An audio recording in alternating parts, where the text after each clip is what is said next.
Pas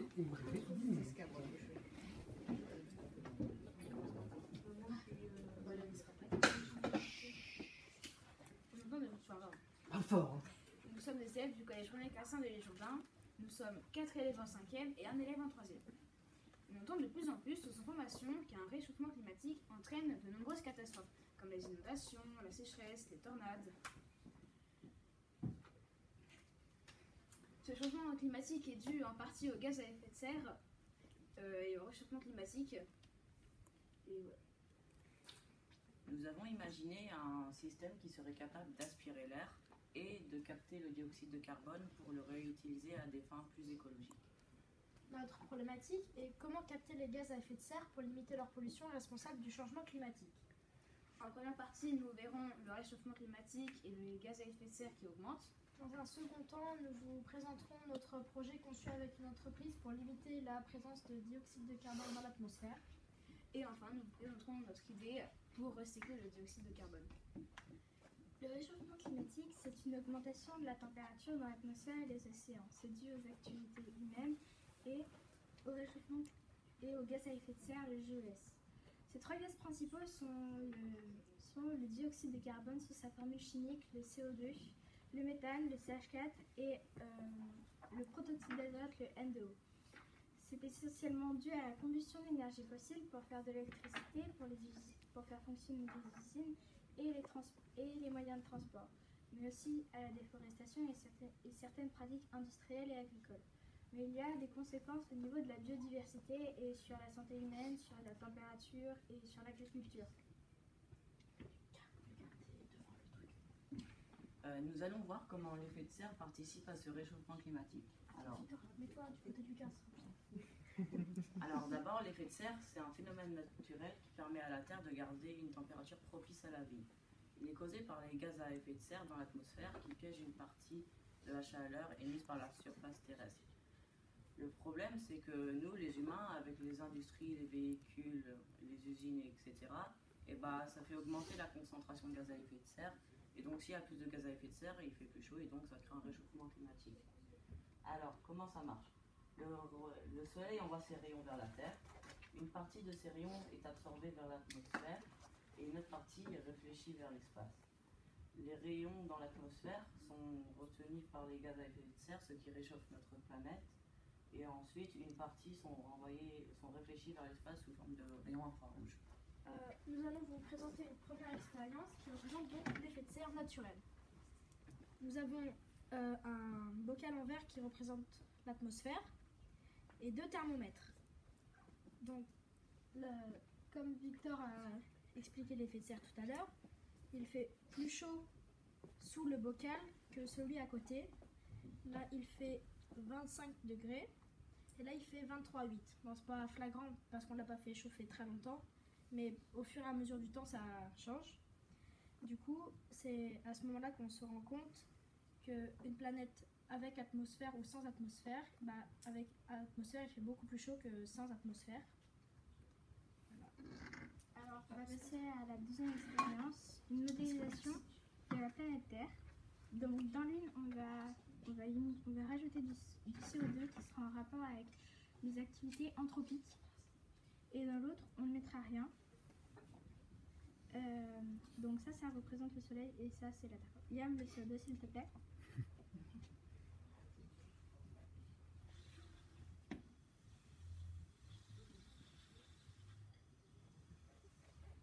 Merci. Alors, dans celle-là, on a 26,6, alors que dans celle-là, on a 25,5. Donc là, l'expérience nous apprend qu'avec l'ajout de CO2 et les activités anthropiques, la chaleur augmente, donc la température dans l'atmosphère augmente aussi.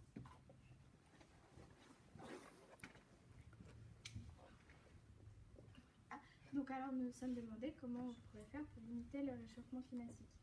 Pour limiter le réchauffement climatique, on pourrait limiter la combustion d'énergie fossile, encourager les énergies renouvelables ou encore changer nos moyens de transport, planter des arbres, limiter le gaspillage et recycler nos matériaux et encore plein d'autres. Nous avons aussi pensé que nous pourrions récupérer le CO2 de l'air. Pour cela, nous avons fait des recherches pour savoir ce qui existait déjà. nous avons récupéré un ventilateur d'ordinateur et nous sommes dit que branché dans le bon sens, il pourrait peut-être aspirer l'air et il nous faudrait capturer le CO2.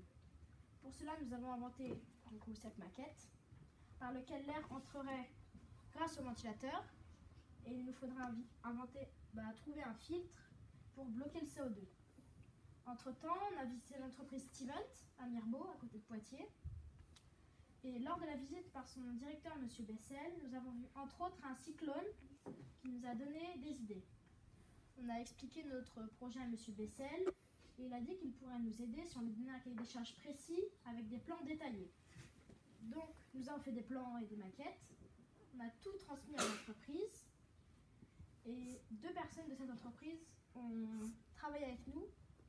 Ils s'appelaient Arthur et Brian, du coup là-bas. Et donc, ils nous ont aidés à terminer notre projet avec... Donc, on a quand même convenu de travailler sur 2 maquettes. La première, c'est le cyclone. Le cyclone, à l'usine, quand on l'a visité, on est passé à côté. C'était flagrant. C'est direct le phénomène qu'on recherchait. En fait, le cyclone, c'est comme un effet de tornade. Et les éléments les plus lourds tombent au fond, alors que les éléments les plus légers restent en lévitation à l'intérieur. Donc, on s'est dit, pourquoi on n'aurait pas un cyclone? Mais ça coûte extrêmement cher à fabriquer, c'est très très long à produire, ça ne convenait pas du tout au timing qu'on avait. Donc on s'est dit qu'on peut adapter le leur. Alors pour ça, on leur a proposé d'acheter des billes de polystyrène de différentes tailles, les plus grosses pour représenter le dioxyde de carbone et les plus petites les autres gaz. Comme le dioxyde de carbone est plus lourd, il tombe naturellement au fond, comme ceci, alors que les autres, plus petits, restent en lévitation à l'intérieur. Pas bien. Voilà. Le problème, c'est que c'est le coût. Donc, on a eu une autre idée. C'est le caisson. Le caisson, c'est beaucoup plus simple. Là, on a la maquette aussi là-bas. L'usine a accepté de le fabriquer pour nous. Parce qu'à l'intérieur, normalement, il y a juste besoin d'un ventilateur comme ici. Il était très grand et très lourd, alors on ne l'a pas emmené. Et d'un filtre, on voit ici. Là, le filtre, le problème, c'était de trouver la bonne taille de maille pour avoir la différence qui est intermédiaire entre les deux. Mais ils ont réussi à trouver avec nous. Et quand on a fait les essais, comme sur la vidéo, toutes les billes sont bien aspirées et les plus grosses sont bloquées. Et voilà, on était super contents, on a fait les essais lundi. Donc voilà. Et on s'est posé une question, c'est si on arrive à capturer le dioxyde de carbone, qu'est-ce qu'on en fait? Bonne question. Donc, on a eu une idée. Si on injectait le dioxyde de carbone dans une serre, ou une plante serait dans cette serre, eh bien, le CO2 du coup rentrerait dans la serre, ici. Tu peux tourner pour qu'on... Oui, c'est ce que je vois, s'il te plaît. Voilà.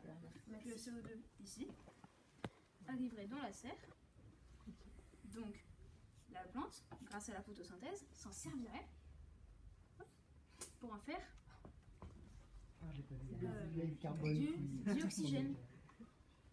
Donc, grâce à notre photosynthèse, on pourrait transformer le dioxyde de carbone en dioxygène. Sauf qu'on s'est dit, c'est bien beau de faire une maquette, mais si on faisait une réalité?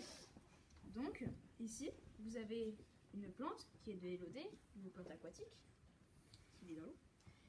Donc, en fait, une plante, ça a besoin d'eau, de dioxyde de carbone et de lumière. Donc on a fait plusieurs tests pour savoir quelle lumière serait la meilleure. Donc on a essayé avec la rouge, la verte, la jaune, tout ça. Et on a vu qu'elle produisait beaucoup plus avec la lumière blanche. Mais juste on s'est dit, c'est bien beau qu'il y ait de la lumière, qu'il y ait de l'eau, mais il faut du dioxyde de carbone. Donc on va en injecter. Trop bien. J'adore ça.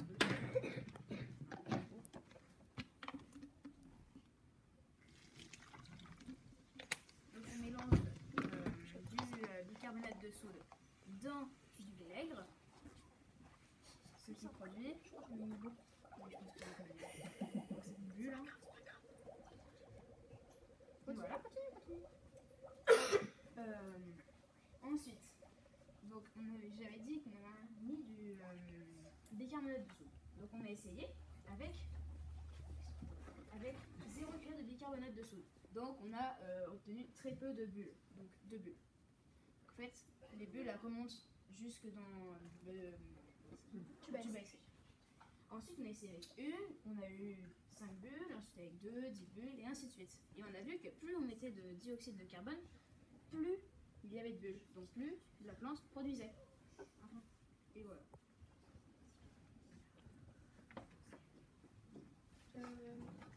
Mais si vous Oui, comprenez- le temps là, vous avez Dépêche-toi.